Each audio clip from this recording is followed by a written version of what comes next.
మీరు ఆ సభలోనే ఉన్నారు. అప్పుడు ఎందుకు మాట్లాడలేదు మీరు? యోధులా? నిజంగా యోధులే అయితే మీరు రణభూమిలో నిలిచుండేవారు. ఇలా ద్యూత సభలో కూర్చునేవారు కాదు. ఎన్నో రకాల వానరాలు తమ శిరస్సుపై జూడు పెంచుకోవచ్చు. అంత మాత్రాన ఎవరూ వాటిని సింహమని అనలేరు. ద్రౌపది, వాగ్వాదం చేయవద్దు రంగరాజా.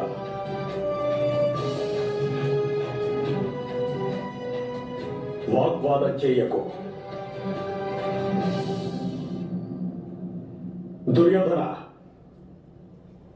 మేము ఈ రాజసభలో ఒక స్త్రీ మర్యాదకు భంగం కలిగితే చూస్తూ ఊరుకో.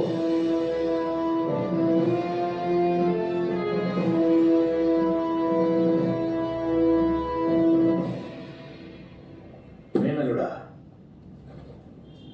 ద్రౌపది వస్త్రాపహరణ యోచన మార్గో. మామయ్య, ఆలోచించే చెబుతున్నాను మేనలుడా. ఈ సభలో వాతావరణం అనువుగా లేదు.